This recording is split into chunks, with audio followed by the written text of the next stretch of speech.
வெயிலுக்கு கூழாக்க ராகி கூழ் எப்படி செய்யலான்னு பார்க்கலாம். 1.5 கப் அளவுக்கு தண்ணி சேர்த்துக்கோங்க. கொஞ்சமாக உப்பு சேர்த்துட்டு 1 கப் அளவுக்கு ராகி மாவு சேர்த்துட்டு தட்டு போட்டு மூடி வச்சிட்டிங்களாலே போதும். கட்டி இல்லாமல் சூப்பராக கலந்து நமக்கு கிடச்சிரும்.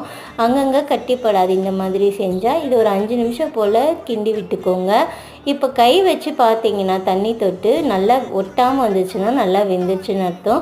இது நல்லா ஆறுனதுக்கு அப்புறமேட்டா நம்ம இதை ஒரு பெரிய பாத்திரத்தில் சேர்த்துட்டு தேவையான அளவுக்கு தண்ணி சேர்த்து நல்லா கரைச்சிட்டு கொஞ்சமாக உப்பும் சேர்த்துக்கணும். ஏன்னா தண்ணி சேர்க்குறதுனால நமக்கு உப்பு கம்மியாக இருக்க மாதிரி இருக்கும்.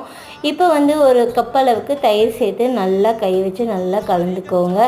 இப்போ நம்ம வெங்காயம், பச்சை மிளகாய், மாங்காய்லாம் சேர்த்து குடிக்கும் போது சூப்பராக இருக்கும். இந்த வெயிலுக்கு தேவையான அளவுக்கு வெங்காயம் சேர்த்துக்கோங்க. கொஞ்சமாக மாங்காய் சேர்த்துக்கோங்க. ஒரு 2 பச்சை மிளகாவை சேர்த்துட்டு கலந்து குடித்து பார்த்தா அடடடா செம்மையாக இருக்கும். கண்டிப்பாக ட்ரை பண்ணி பாருங்கள்.